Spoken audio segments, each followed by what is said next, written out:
سنبدأ الجلسة. I'm honored to chair the session today.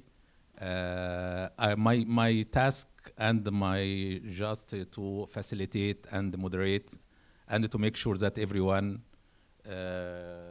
on the same page.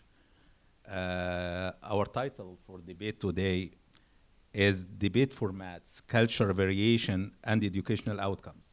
We have 4 speakers, very interesting and diverse topics. The first session, the first talk, title is Debate Skills and Their Influence on Mental Health, Assessing Psychological Well-Being in Competitive Environments. It's a collective work by Dr. Mohamed, Aljalei, Maher, Rageh, Bushra al-Sheikh, and Abdallah al-Sayyadi. But we don't have any of them, right? Just you are the only one. Okay. Dr. Mohamed Aljalei is a psychiatry resident and mental health researcher, elite academy graduate, and the co-founder of Yemen Debates.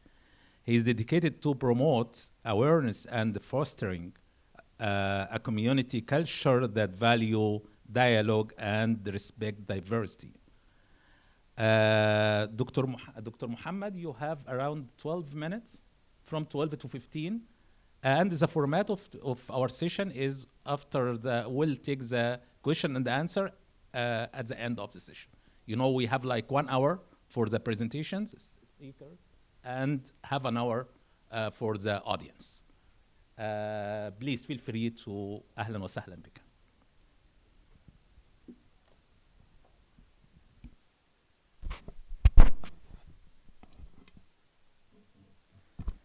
Thank you, Dr. Yehia. Welcome, everyone. It is my pleasure. Okay, thank you. We are here to talk about debate skills and their influence on mental health. Of course, it is new paper in this field because, as may know, no one did this work before. So, what are we talking about today? Of course, this paper mentioned the fallacy of debate, of competitive debate, in fostering decision making and public speaking. So the important thing, it may impact the mental health. So our research, or this study, examines between the debate participation and psychological well-being. Of course, we collected data from 150 participants from many members of debate organization and societies by using DAS scale and self-reported critical thinking and debate skills. What our findings? We mainly find or felt significant association between debate skills and mental health indicators. As we mentioned earlier, background, all of us know there is combined cognitive engagement by debate, strategical interaction, social dynamics. It is potentially improve mental health as a sport in many aspects. It boosts critical thinking and communication skills, but the finding, or the important finding, it also induces stress or anxiety. So many literature review that we try to research, they found that debate, all of them agreed that debate fosters critical thinking and communication skills, academic performance, and collaboration. Some studies pointed that psychological effects are mixed. It can enhance resilience and self-esteem, as Josfold in 1998 mentioned, but may also contribute to stress or burnout, as Harris and Turner in 2016. What the significant we find, as we say, using debate in education to enhance mental health, it is both cognitive and emotional growth. It will foster resilient, well-rounded debaters. But the important things, the implication here, We need structured debate may serve as a vehicle for promoting psychological well-being if implemented with balanced support mechanism. So what are the methodology? We, of course, study design was cross-sectional study. Participant, as I mentioned earlier, 150, which actually divided into debaters, educators, trainers. Debaters was 111, which equal 74%, educators 27, 18%, and trainers 12, which equal 8%. The gender mainly or approximately equal 50%, which is 76 females and 74 males. Data analysis, we use SPSS version 26. Inferential stat, we use one-way ANOVA and multiple linear regression. How we collected the data: online structured questionnaire with two sections, socio-demographic and debate experience. This is number one. Number two, we used the DAS scales, which is a validated 21-item tool measuring depression, anxiety, and stress. The procedure, of course, participant recruited from university team and debate organization, informed consent obtained, anonymity assured. This pie chart, as I mentioned, the distribution of participants by country. Yemen, most of the participants were from Yemen, which equal 52.7%. Algeria, number 2, 20%. And other countries, many countries in Europe and other Arab countries were 27.3%. Distribution of rural, as we mentioned earlier, as you see in the pie chart. This is the chart graph which I try to point it most or the most important aspect or variables that we try to search. For example, if we talk about the age, less than 24, where the most it is about 74%. Less than more than 24. Sorry, less than 24. Or it is less than 24, 74%. Age more than 24, where 26. Female and male, we spoke about it. Bachelor, which the educational aspect, bachelor level, it was 37%. High school, 35%, and postgraduated 25%, and the diploma 2%. About the experience in debate, there was many aspects. For example, we speak about less than 1 year, 1 to 5 years, and more than 5 years. The participants that have experience more than or from 1 to 5 years were 51%. And less than 1 year, 35.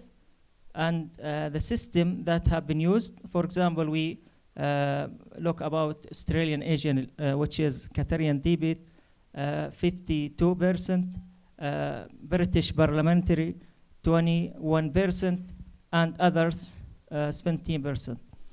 At the end, both online and person, we ask about the participation, the nature of participation. Most of them have both, online and in person. Participation, 66%. And 1 to 5 years, the attenders to the championship were 69%. What are the results that we find?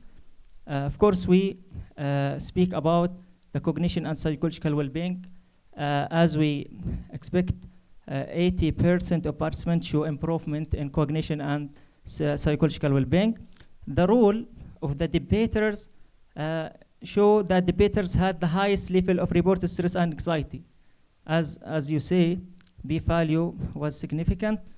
Duration less than 1 year associated with higher anxiety, and the less experienced participants are more vulnerable to stress, which pointed or mentioned that the less experience and the less age than 24, higher anxiety, depression, and stress also Education diploma holders reported higher anxiety than post-graduated.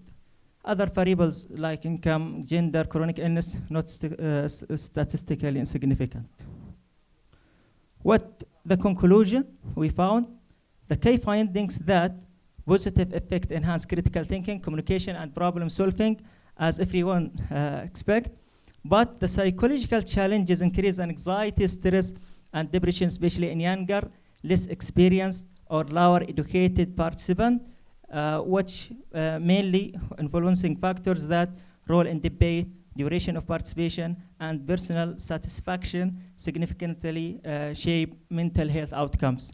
So the conclusion in this diagram, competitive debate can be a double-edged sword, which enhance cognitive and social skills, but also it may increase psychological strain in certain contexts.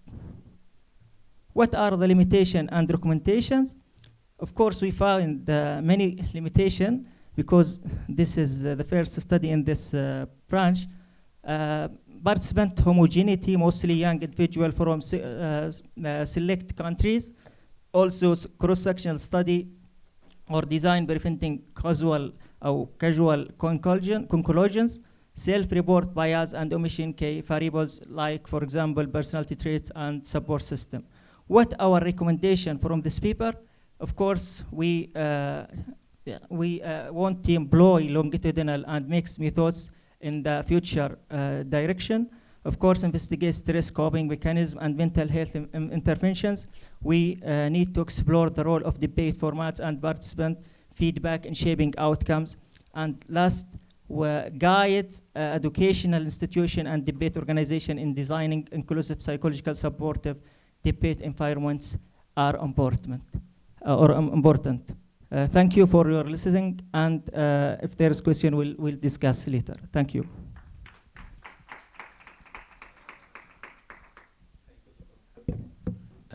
From the outcomes of his presentation, you know, that's why we appreciate the empirical research always, because we expect some outcomes, but you cannot trust your common sense. You cannot trust what your expectation about unless you do your empirical research, like what they did.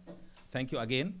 And as we mentioned in the beginning, we'll take the question after the four speakers. Thank you again. And now we have another collective work. دكتور Abdellatif Sellami وفؤاد الكرنيشي وإيغور مايكلزك. دكتور Abdellatif will on their behalf will present today about bridging theory and practice, the case of debates in higher education. The team, actually the authors are researchers and the faculty members at Qatar University in Qatar and the Sohar University in Oman. Their recent and the current academic careers respectively include various teaching and research positions. أهلا وسهلا دكتور Abdellatif. You have maximum 15 minutes. Thank you so much.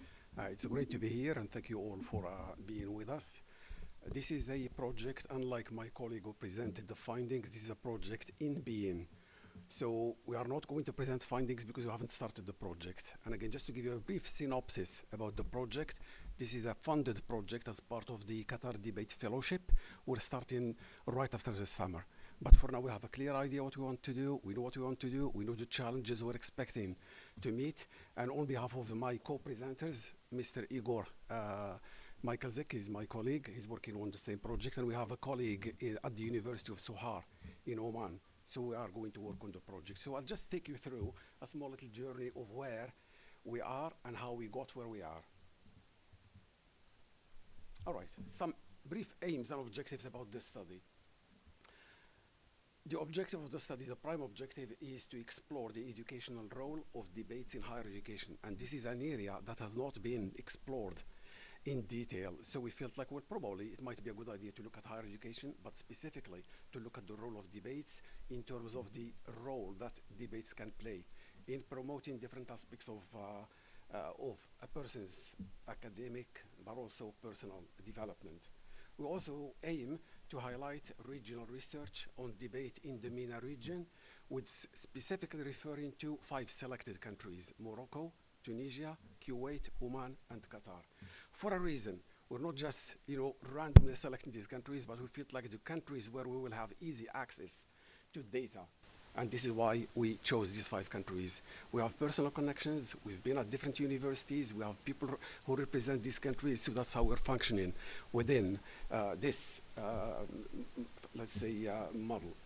We're also trying to see if we can identify some gaps and research needs, which is the case. We did identify some gaps, and again, that's one of the reasons why we want to look into this specific area. We also aim to define theoretical foundations based on which we can develop a model to emulate, to use even in higher education institutions. Again, referring to the 5 specific institutions we are going to use as examples, as case studies. We also aim to present a methodological approach to use. And we're fully aware of the challenges ahead. Okay? So debate, the educational value of debate. Why are we all interested in debate? Debate is age-old. And if you're looking at different traditions, Western, Eastern, Middle Eastern, Arab in general, there are traditions of debates. Although now, again, this is something we are going to talk about probably in the discussion. So, for example, debate helps to enhance critical thinking and structured argumentation.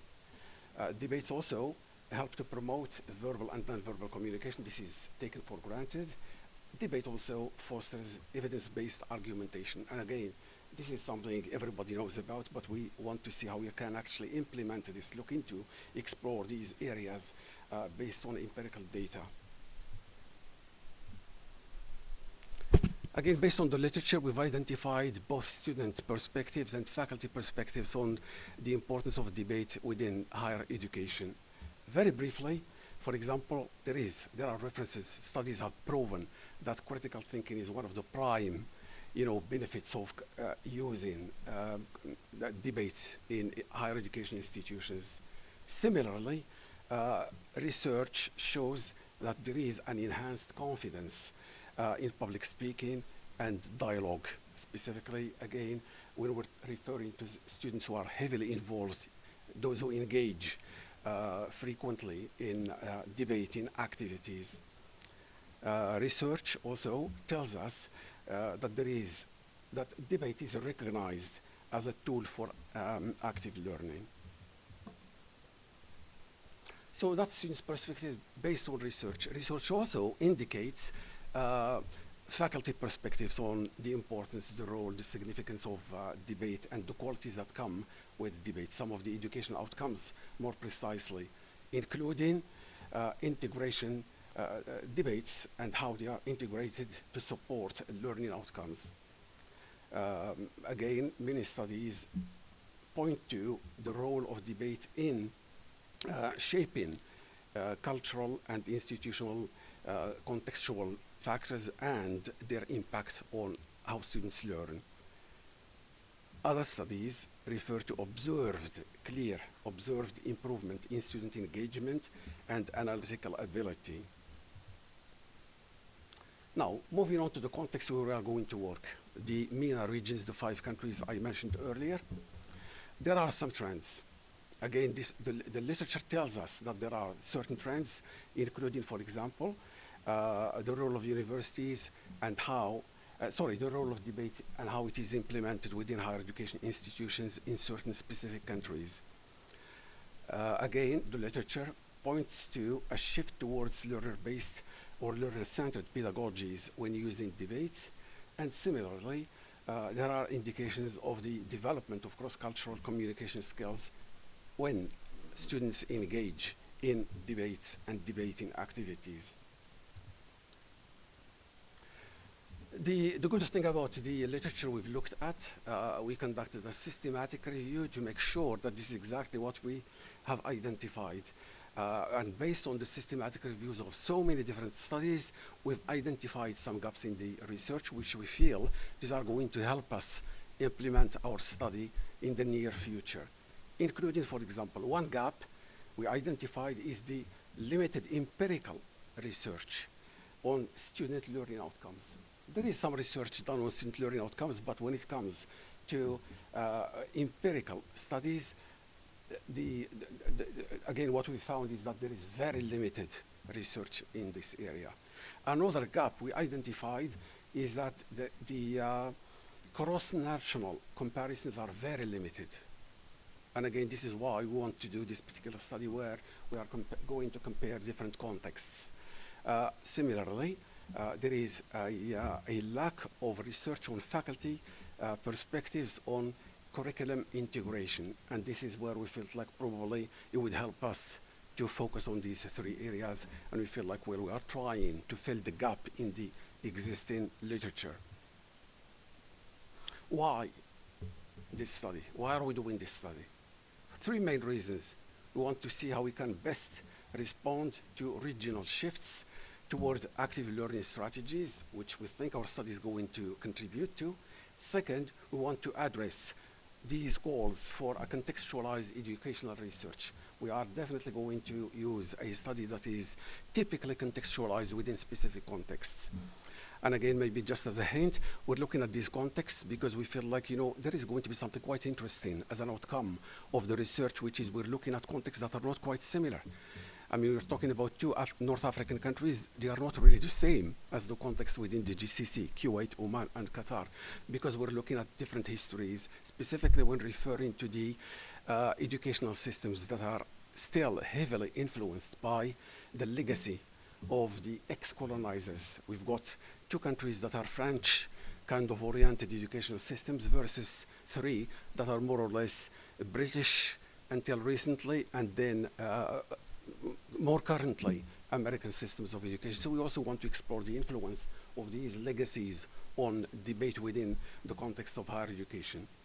We also aim to look how understanding of debates can influence or whether it does or doesn't influence educational practices, although again we lean more towards saying the answer is going to be yes. But again, that is yet to be found out based on how the study is implemented. So the study's objectives, two main objectives, we will aim to answer the following questions. First, how does participation in structured debate programs affect university students' critical thinking, reasoning, analysis, and communication skills? Okay? And again, for now, we assume there is going to be a large impact, but again, the findings are yet to tell us whether we're right in our anticipation or not. Second main objective, how do students and faculty members perceive the impact of structured debates in fostering higher education, students' critical thinking, reasoning, and the remaining skills? So we'll see. The theoretical framework we want to use is basically transformative learning theory as a model. We want to see what kind of transformation structured debates contribute to. And again, we assume there is going to be some sort of transformation, but the data will tell us. Research design, I'm sorry, I'm rushing because I'm conscious of the time and I know. Say again? Okay, thank you. That's comforting. So here is our research design. Again, the research design we plan to implement. We want to use qualitative exploratory case studies, 5 countries, 5 case studies, and we seek to investigate debate practices across the 5 countries.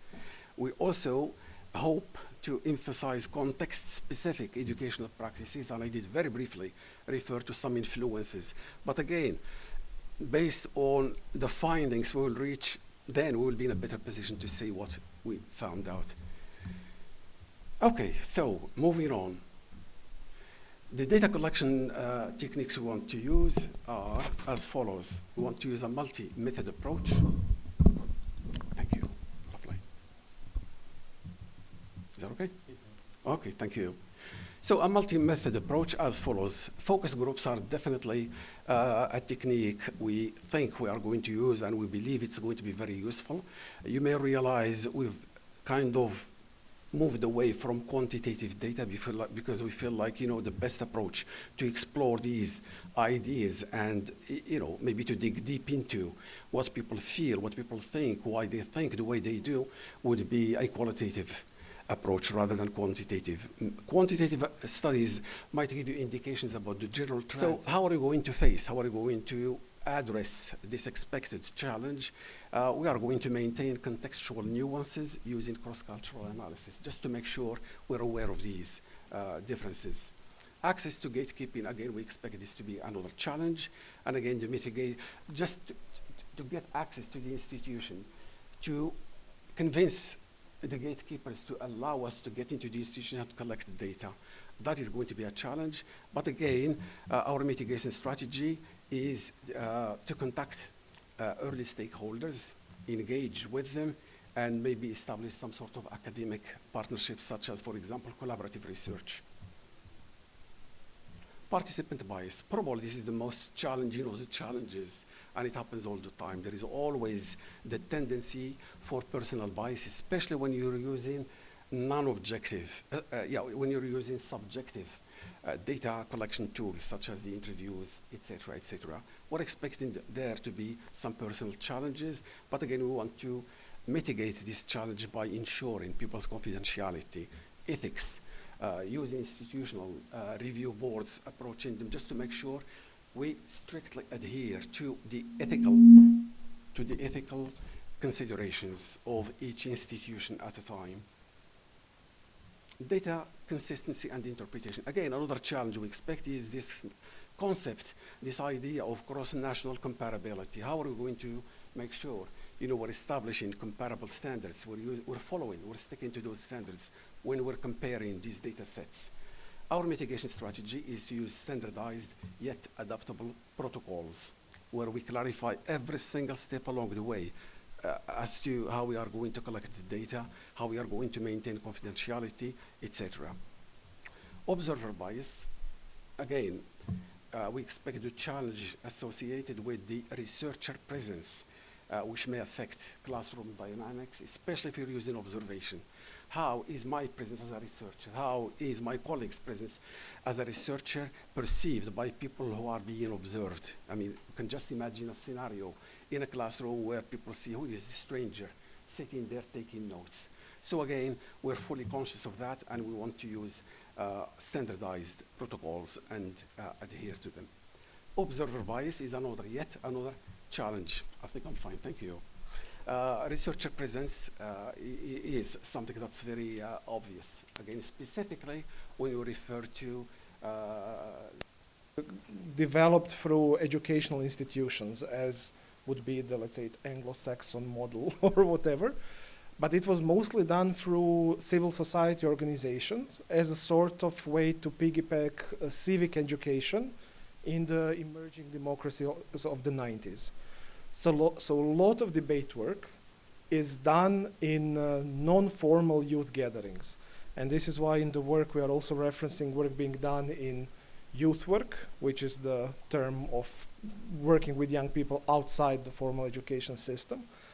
And it makes the research, especially in our opinion, valuable, but also very challenging, because we are measuring two,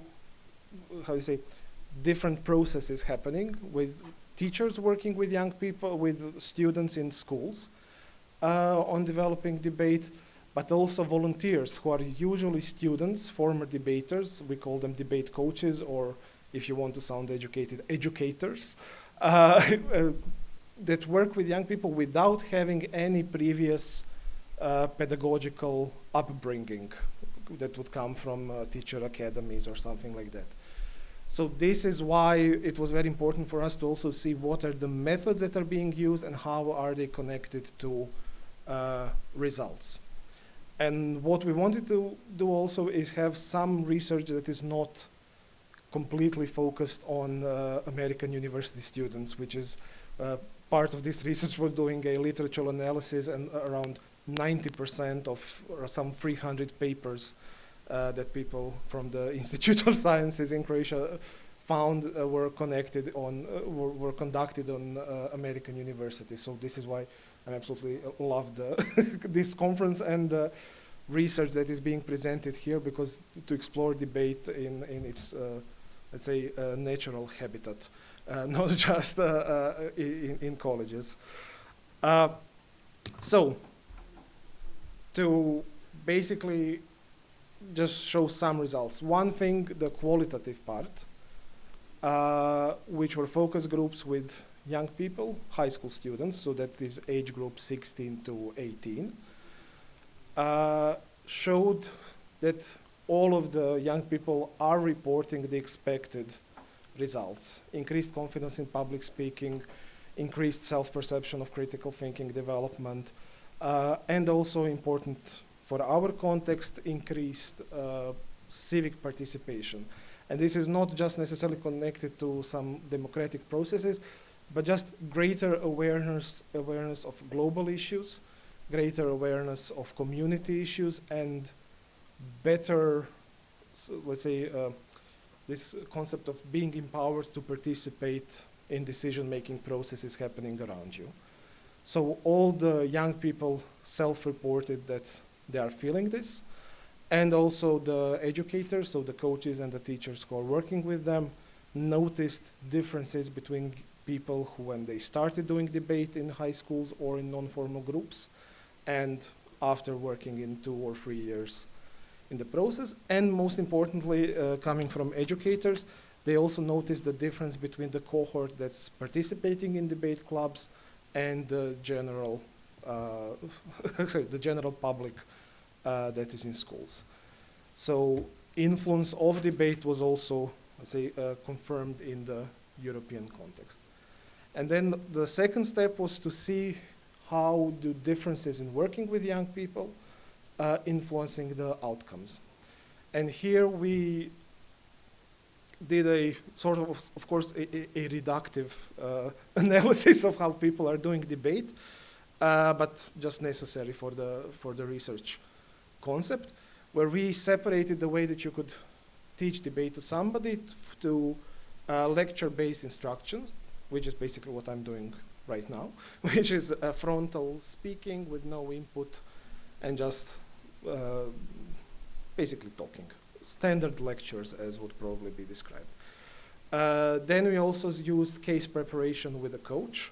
So basically analyzing a topic or something, but guided. Independent case preparation. Structured debate exercises, where we gave definition of either very short activities, sometimes even energizer type of activities.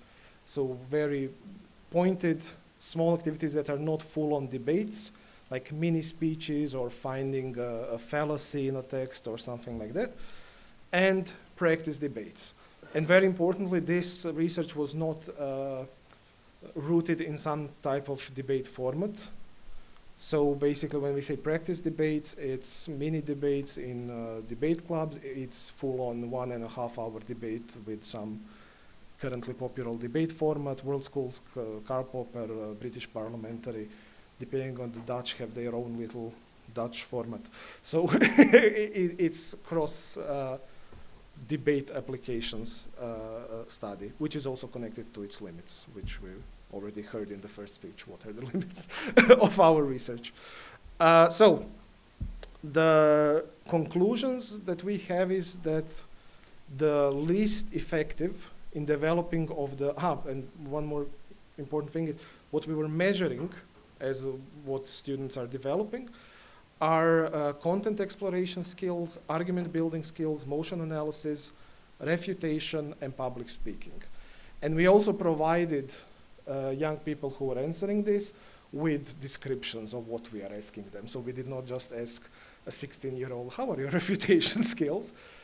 We did not use standardized scales, although they already exist, because this idea was just a pilot research. One of the things that we hope to do in future is actually take either already developed scales or take some time to develop specific debate-related scales with alphas and everything properly developed, so that we could actually get some concrete results, because all of these scales were self-reported based on our descriptions of what do you see happening. So that what we in general, what we saw is what we kind of expected, is that lecture-based instructions, the lecture-based instruction in debate is only connected to increase in content exploration skills, or self-reported content exploration skills. And when we later talked to participants, to young people about it, it's mostly that they appreciated lectures on content or issues that they didn't know about. So they felt better when, I don't know, somebody would do a half-an-hour introduction on history of China-Taiwan relationship. So they didn't have to currently ask ChatGPT about it. In 2021, it was still Google about it. They didn't, however, appreciate or find any benefit in any of the debate-based skill building types of argumentation, refutations, when it comes to frontal lectures. When it comes to case preparation with coach, we basically found only statistically significant improvement connected to public speaking development. And this is probably because the case preparations with coach also includes a lot of developing arguments, speaking about arguments, then coach giving feedback, not only about the content of the argument, but also on how the arguments were delivered and how the speeches were delivered. This is, as I said, after we did this research, we went back to some of the focus groups and discussed with them, trying to figure out what we saw. When it comes to independent case preparations, we found positive relationship, but moderate one, not a significant, like statistically significant, but moderate.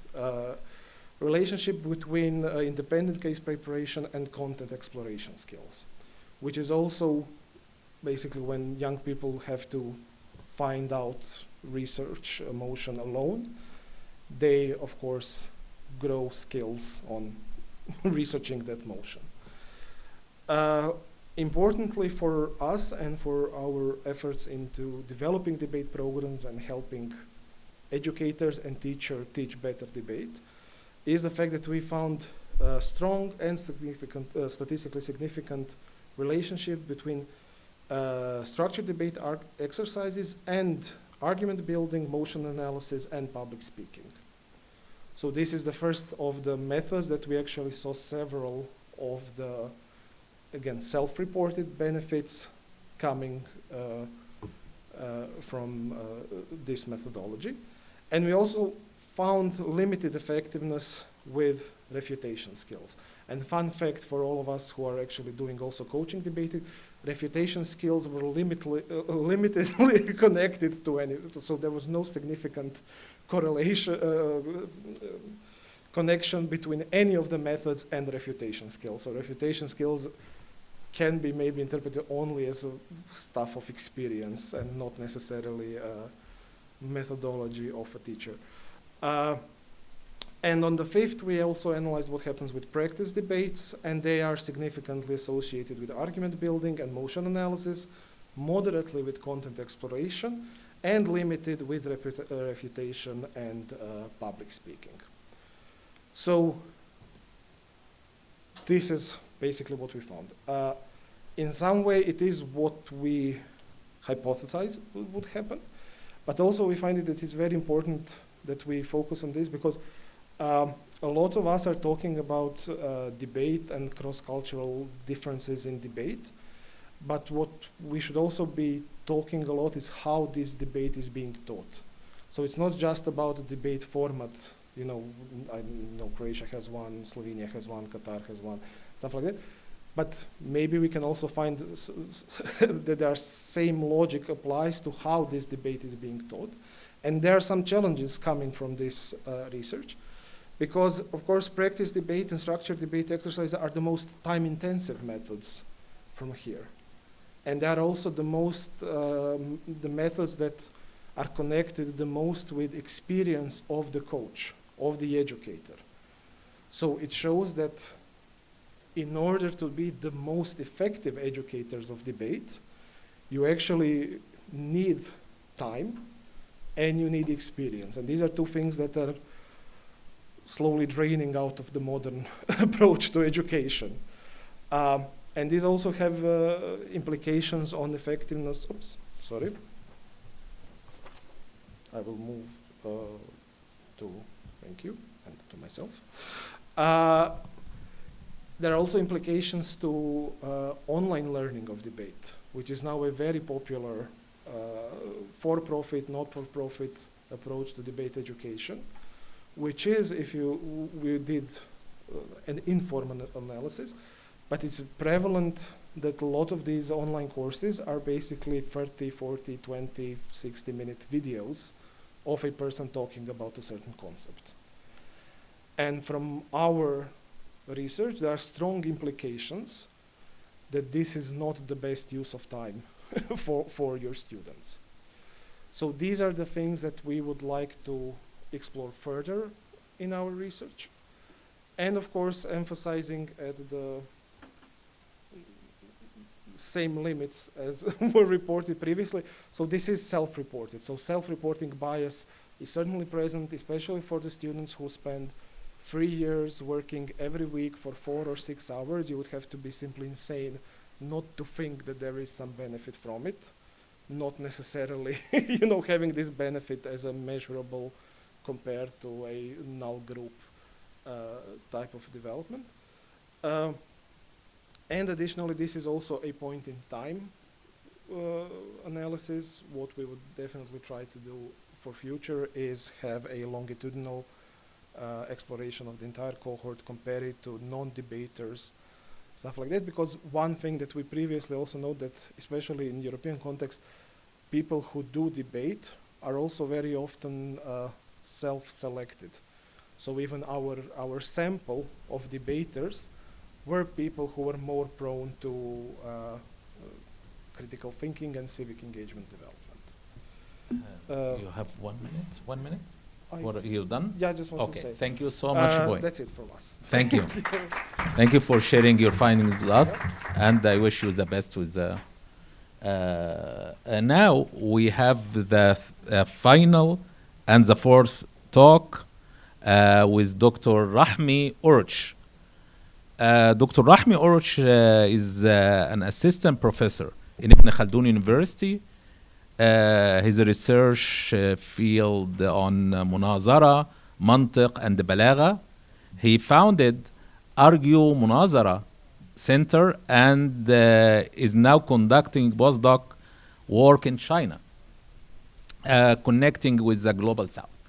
Dr. Urch, you will talk today about are all debates format created equally? A comparative study on critical thinking development. Thank you so much, and you have around 15 minutes. Thank you. That's great. Hello all. I hope you can hear me because it was hard for me to hear at some point. Now, I'm very glad that I'm in this session actually. I'm hoping that, this session will make some of the cases that I want to make in this research for me as well. I would, as Dr. Abdellatif, I would be very happy to say, this is a proposed study and it's going to be funded by Qatar Debate, but it seems things are changing now. But I think still maybe the proposed study is, so we will not be able to know if the proposed study will be happening in the recent future. But I think the problems that I'm trying to show here might have some relevance for all of us as well. I personally, I didn't do any competitive debating. Like growing up as a Kurdish person in Turkey, you have to learn about debate. You need to defend yourself. So I definitely believe that debating has this critical thinking skills. I agree with the literature and the common sense idea that we have that debate has some positive correlation with critical thinking. This is something that I will come. But then I studied the traditional adab al-bahth wal-munazara, and we were thinking like, why don't we turn adab al-bahth wal-munazara, which is this Islamic Arabic debate theory, why don't we turn this into a competitive debate model? And so when we were trying to establish this debating model, we realized this competitive debating has many formats around the world, and we will see some of them in the future. And then Munazara, if we wanted to turn into a debate model, it will be also very different from the others. So which led me to the question, like, are all debate formats created equally? And when we say that, debate definitely helps critical thinking, what do we understand from critical thinking? So these two questions, well, it's what I based my research. I agree with the common idea that debate definitely helps with critical thinking, but which debate style, which debate model do we mean, and what do we understand from critical thinking? Now, when it comes to critical thinking literature, it is changing now, but the established literature that until 2015 is actually, we have two positions. We have the critical thinking tradition developed by Ennis, and then we will see what the Fazione will say. So Ennis defines critical thinking as reasonable, reflective thinking focused on deciding what to believe or do. And in his early focus, Ennis has been doing this work since 60s. He was much more focused on argumentation, but now later versions of his understanding of critical thinking include dispositions, but mainly cognitive skills. And he understands critical thinking as teachable, observable abilities, identifying assumptions, evaluating claims, and drawing inferences. This is what he understands from critical thinking. And he aims at measurable classroom targets, critical thinking as a set of skills students can be trained to apply. Now, this is what we have, the Ennis, and if you know about this, the Cornell critical thinking test is part of what Ennis developed. And then we have Fazione. Fazione defines critical thinking as purposeful, self-regulatory judgment. This is this is part of the Delphi consensus report on critical thinking that was led by Fazione, and they identify 6 core skills, sub-skills of critical thinking. Accordingly, for Fazione, critical thinking is good. Critical thinking is comprised of sub-skills such as interpretation, analysis, evaluation, inference, explanation, and self-regulation. Later on, from now you see, in one of them we have observable skills that are related to the argument analysis in Ennis. And here we have, we have more ideas included, more sub-skills included in here: explanation, self-regulation, evaluation. So our understanding of what critical thinking is not even defined in critical thinking literature as well. And we will see, unfortunately, when we go to empirical studies on critical thinking and debate, it's going to be much worse. Now, so as I said, I believe I'm supporting the idea that debate definitely has something good to do with critical thinking, but are they equal? Are they like each debate model? Do they influence the critical thinking of inference, evaluation, explanation at the same level? Do you see what I'm trying to get at? And now, when we go to the debate formats, you will see there are many technical and institutional choices that debate models have been developed throughout 20th century. So you go for American policy, for instance, the American policy debate model. In this model, you have one motion for full season. So the students are prepared for one debate throughout the whole semester. They do long speeches. There is something called cross-examination, where the other side comes and they ask questions. They ask questions about it's a session part of the speeches of the tournament. And then this model is, the American policy model is very much focused on research. It's research heavy. You need to be doing very good research to be able to do American policy. And then you go to British parliamentary. When you go to British parliamentary, in American policy you have 2 teams.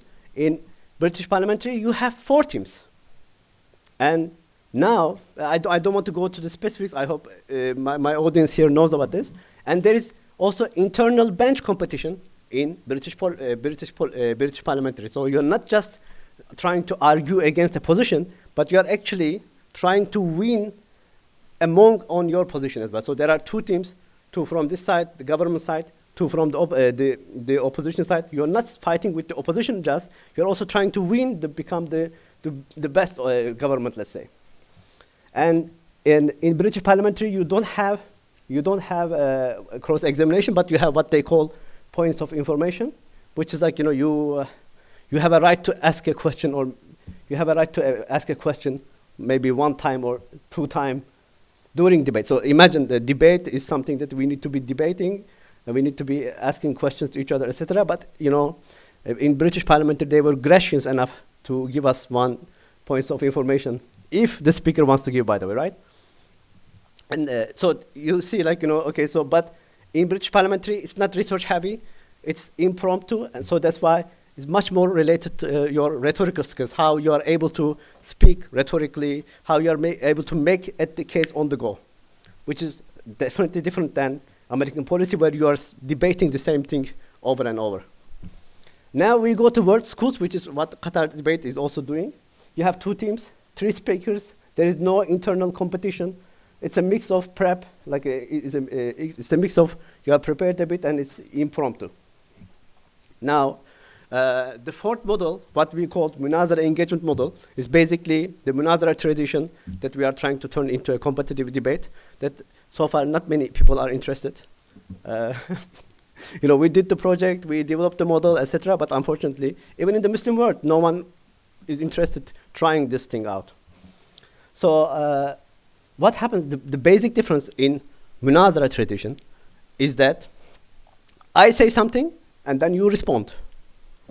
You don't make a speech for 7 minutes and then I go and I make another speech of 7 minutes. It's not, so this is much more focused on moves, not on long speeches. This is the most important aspect of the Munazara tradition that we are hoping that one day we will able to turn into a competitive debate model. So now imagine, this is what called debate. And these are, I only have taken here 4 examples of it. There are other versions that my colleagues here might know better than me. So that's why I am asking, are all debate formats created equally? Is it possible that they are the same, doing the same thing for when it comes to critical thinking? I'm guessing, no. It's very clear that the hypothesis here is clear that some will be very much when it comes to inference building, some will be very much when it comes to explanation, some will be very, very well, they will be better suited when it comes to, let's say, being able to self-regulate. I hope I made my points here. Now, let me go to the literature review on debate and critical thinking. So what do we see in literature review?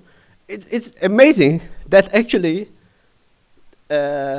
although we all believe that debate helps critical thinking, the correlation that are found in good studies is actually very weak.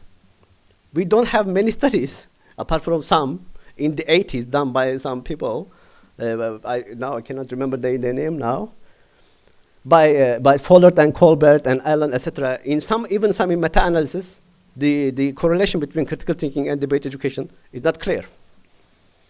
But I agree, it definitely furthers critical thinking.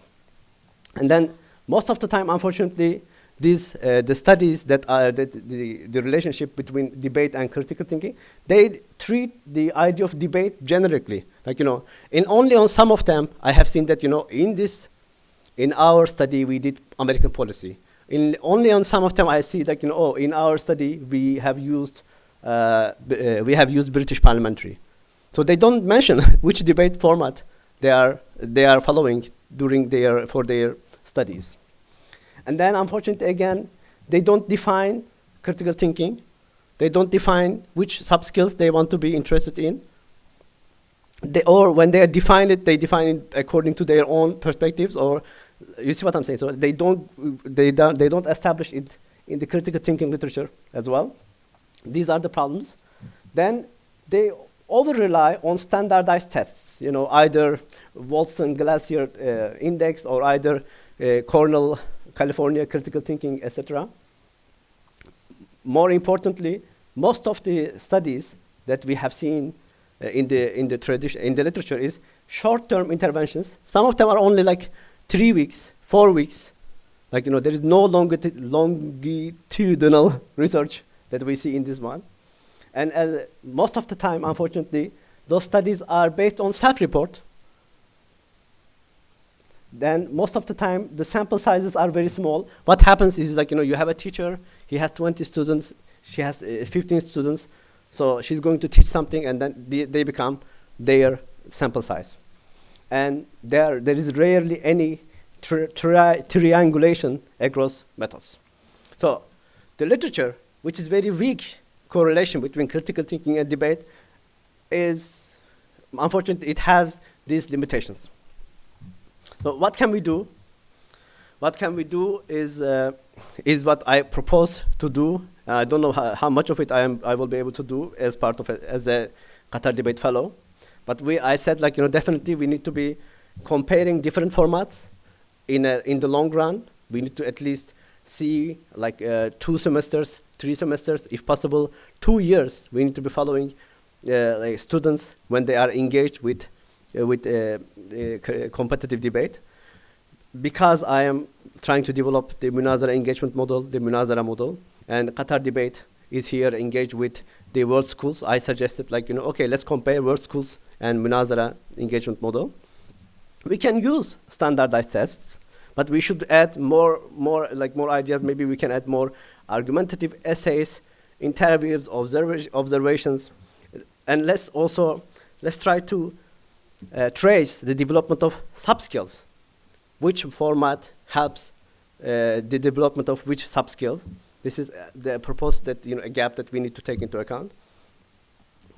And I don't want to take your time in this, but in the argumentation theory we have now new procedures being developed for natural language analysis, which is, for instance, in CAPNA, which takes into account the process, reasoning, and expression. And there is PTA, Periodic Table of Arguments, that is developed by colleagues in Amsterdam University, that looks into the argument form, substance, lever. So we can also benefit this newly developed approaches to argument analysis, and then try to understand whether our students are able to develop this kind of skills when it comes to argument analysis. So I hope that I was able to make my case, and I'm looking for your answers, your questions in the Q&A. Thank you very much. Thank you so much, Dr. Actually, 4 of you made my task very easy. So now it's your turn. The floor, audience. Please, we will have 20 minutes. I promised to have 30, but unfortunately, we'll have 20 minutes of questions. Before you ask the question, please, if you may introduce yourself. Lujain, thank you, Lujain. I forgot to thank you. Thank you so much. So Lujain will help you with the mic. Thank you again. Thank you. I'm honored. Okay. Thank you. Thank you. Hello, my name is Ana Maria. I have a question for Rami. I would like you to explain a bit.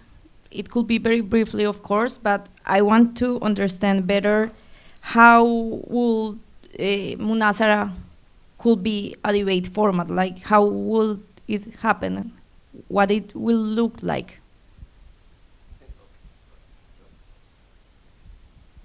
So thank you very much. When we did the research on existing debate models, I was making jokes about the points of information. Debate should be about, you say something, I disagree, you defend yourself. This happens in debate, by the way. I'm not saying this is not happening, etc. But it happens in 7 minutes. I start talking for 7 minutes, I make my case. If I'm lucky, someone asks me a question. If I'm lucky, I can ask a question, and they might respond to it. in Munazara, this what's going to happen is like, you're going to say, I believe AI should be used in education, and then you're going to make an argument. This is you have spoken now. And the other party will say something, will say, how do you know this? They will say, no, your argument is flawed. Or they will say, I have this counter-argument that AI shouldn't be used. And then they will just make this argument, which is going to be like, I don't know, 10 seconds, 15 seconds. And then the other party will respond. They will say, I don't agree with your objection because, etc. So basically it's going to be based on not speeches, that you speak 2 minutes, 7 minutes, etc. It's going to be based on the moves that each party is going to make. So this is going to be the biggest difference that we have seen as far as I am interested in. My colleagues here, they can like correct me. This is going to be the biggest difference of the Munazara. I hope I made my point. Can I just ask? I'm sorry. Can I? Yeah. Okay. Sorry. But did you experiment? Because I actually like the concept and the idea of I stopped doing debate when the speeches started being 8 minutes long because I don't have the concentration to listen. But did you explore a possibility that it's not statement by statement or argument by argument, but basically similar concept, but within a certain motion that there are like predefined clash points that then every side has to explore.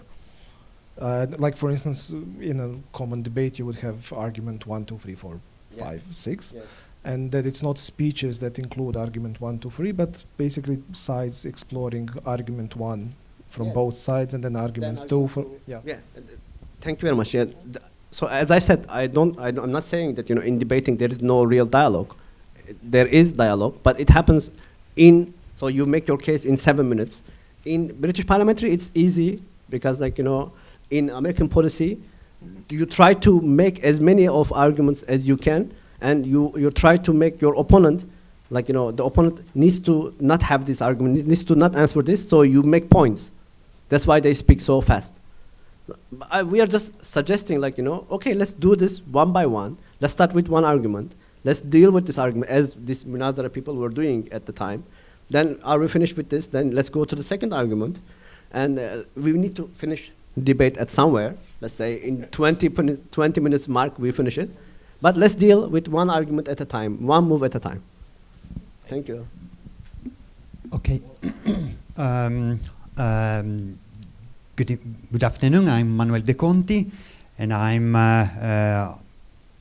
mostly focused on pedagogy of debate. And okay, I have a comment for Raimi and Bojan. I make together, and I have a question for Professor Aljalei, the first presentation mostly. I totally agree that different kind of debate format promote different abilities or skills. We talked just about formats of competitive debating, but if we think about teachers using debating in classroom, they use completely different formats, they promote different skills. And what I want to stress sometimes is that okay, analyzing critical thinking, it's very difficult thing, but above all, if you use quantitative instruments, you have to watch at real limited aspect of what everyone think is critical thinking. But what I like to think is that in debate, okay, most independently on rules, you have judges. Judges are trainers as well. I mean, debaters understand how to debate also a lot through judges, that they promote metacognitions, they show the spot. And I think that also something could be considered when we watch the debate and the critical thinking debate can promote. It could be just to add to all the aspects. Sorry. But I would like to ask questions to Professor Aljalei. Not sure if I have understood. You told that the debater who experienced the most strong depression are those about 25 years old. Is it correct or not? Thank you for the question. I have mentioned that the less experienced debaters are more susceptible for anxiety and stress, not 25. Okay. Just less experience, and the age was 24, between larger than 24 or more than 24 and less than 24.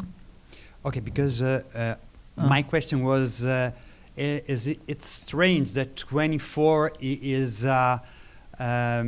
okay, it's a changing moment, but if we see that from the perspective of the experiences, okay, it makes sense. I mean, at 24 years old, a debater has such an experience that allow him or her debating quietly, probably, or less.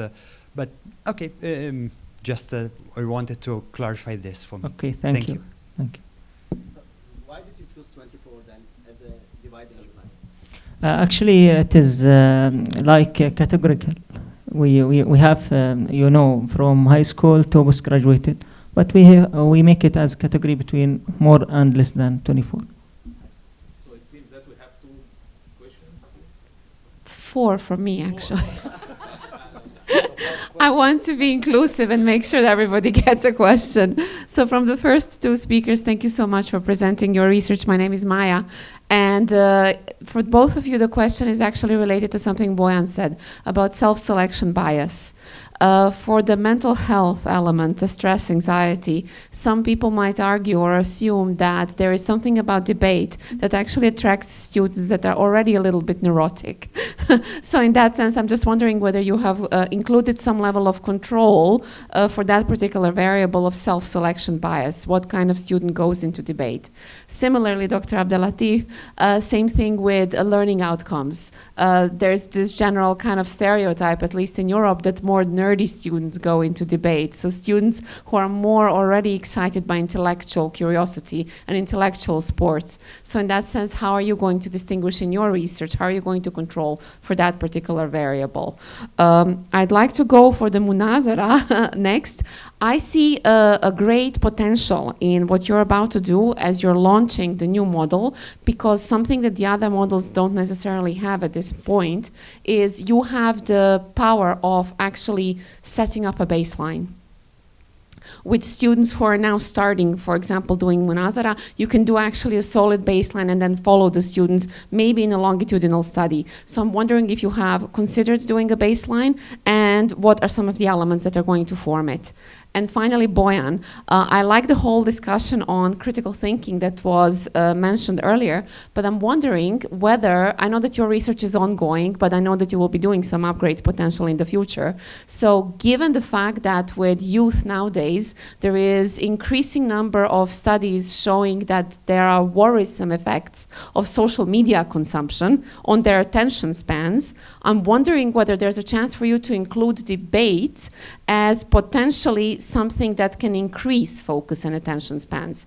So I'm wondering whether debaters, because they're researching, because they're doing speeches and all of that, whether they have maybe higher attention spans than some of their peers from an imaginary control group that is not involved in debate. I apologize to the to the moderator. Thank you very much for your questions.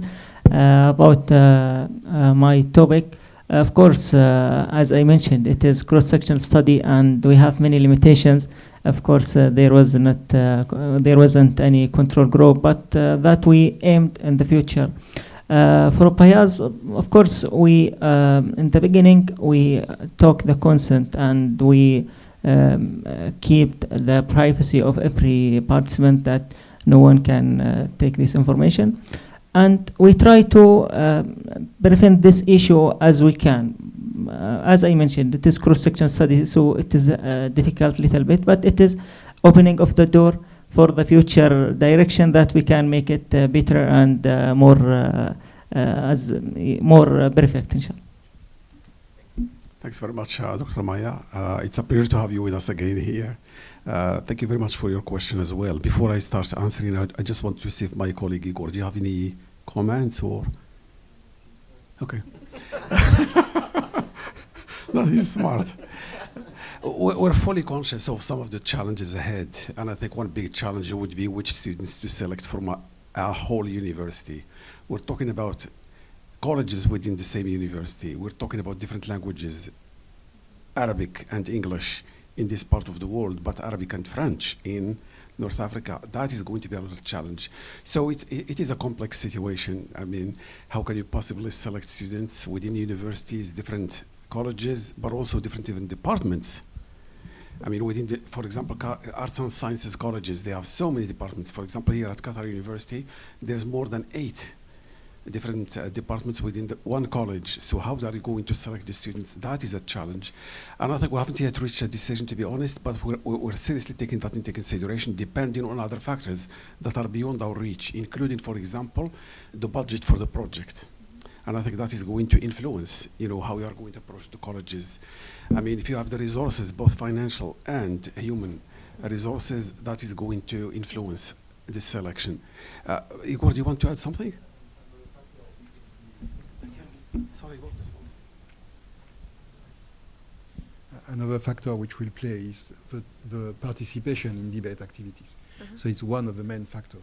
So that will be quite interesting to see as well.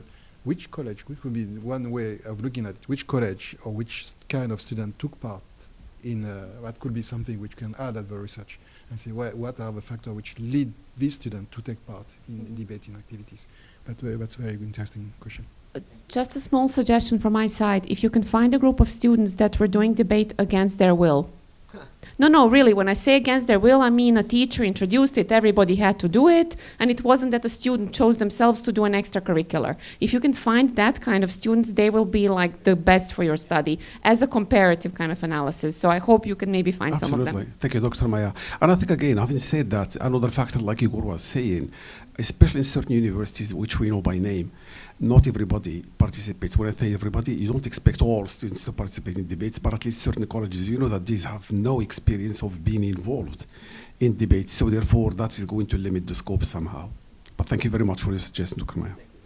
Just to add to Dr. Abdellatif, I have a question to you actually, in the sense that, so you said syllab, I'm sorry, to you, I don't mean to him.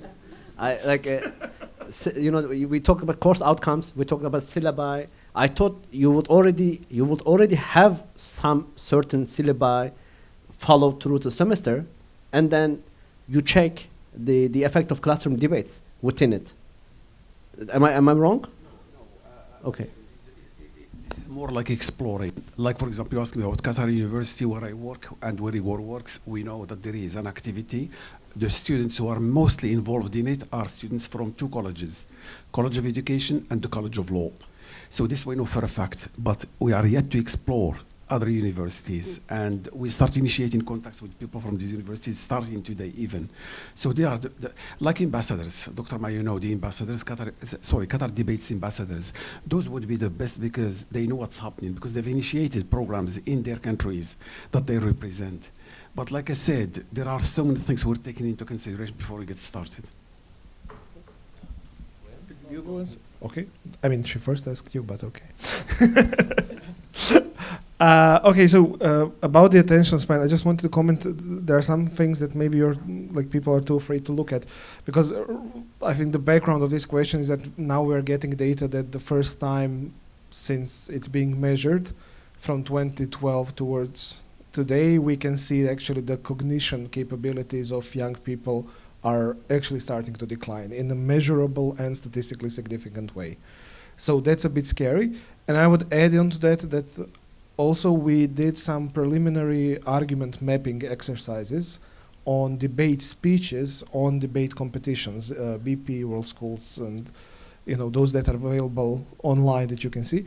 And we actually noticed I don't know if any of you, but when you're doing argument mapping, basically you're creating a sort of diagram of a thought. those diagrams are becoming shorter. And that's a very, very scary perspective for debate practitioners. It's something that we are thinking of including and exploring, especially because we started noticing it. However, like this is, we are afraid that, the hair that breaks the camel's back, basically. We are trying to do a longitudinal study, 5 different types of things, in 7 different types of doing debate and stuff like that. But this is definitely that I would encourage debate practitioners to start tracking, because this is something that we really like. You would usually have 12, 14 steps of reasoning that you could map. Now you can get to 6. And you have a ton of assertions in between that are very persuasive and nice and sound wonderful, but are like free floating clouds. And in argument mapping, that's the red signal that you're afraid to find. So, yeah. Dr. Maya, thanks for your question. And actually, I wanted to speak less at the last because you need to explain me what do you mean by baseline. I don't know. Okay, so sorry. So my PhD is on impact assessment. How do you measure change? So in that sense, baseline is the state of affairs before an intervention. So baseline is, for example, let's say that you haven't done debate. We assess this student, and then 3 months of doing debate, a year after doing debate, we measure the progress from the place where the student was to where they arrived. So this is what I mean by baseline. You have a chance to do a baseline analysis of the students that will practice Munazara model. So far, unfortunately, we didn't have any chances to develop this Munazara model. We have the model. We did some tests. I was hoping that the Qatar Debate Fellowship would be my case for developing real sense, having a Munazara model. But unfortunately, neither in Turkey or in the West or in the Middle East, people are not interested in reviving the Munazara tradition. So, yes, we can say, but inshallah, we will see. But then, as you said, we would have many, because first of all, they will be all trained in a new model. And we can set the baseline according to what the situation affords, actually. Thank you. Bojan, do you think we have a minute for a question?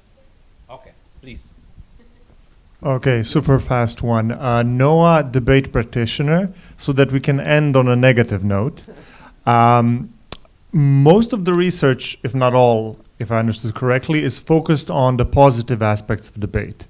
How can debate provide skills and perspectives for students? But I think those of us that have been working in debate for a long time know that there's also some negative aspects, right? There's the inflated ego, there's the enhanced aggression, there's the tendency towards sophistry and also demagoguery. So there is a negative aspect to debate. So one interesting thought that occurred to me is an analysis of how much of it does debate actually foster, or is it these sort of people going in to begin with, right? And we're just giving them the skills to abuse other people. I mean, verbal violence is still violence. And sometimes I feel that we're equipping people with weapons and not explaining to them that they are weapons. So in my mind, it would be nice to conduct some research and see if this is happening, to what extent, how it can be mitigated and prevented. But also, when introducing a new model of debate, I think a new model can also be a new way of looking at things, a new way of making sure that the mistakes of the past are not repeated.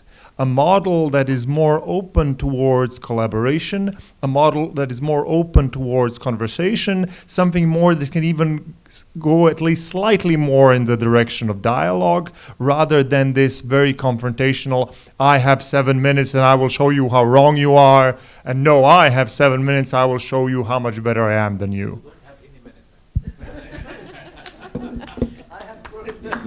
Thank you so much. Thank you so much. I appreciate it. Thank you for your comment, your questions. It was great. And hope to see you soon. Okay, thank you. And thank you for moderation. Thank you. Thank you. شكرا. أكيد يسعدني ويشرفني.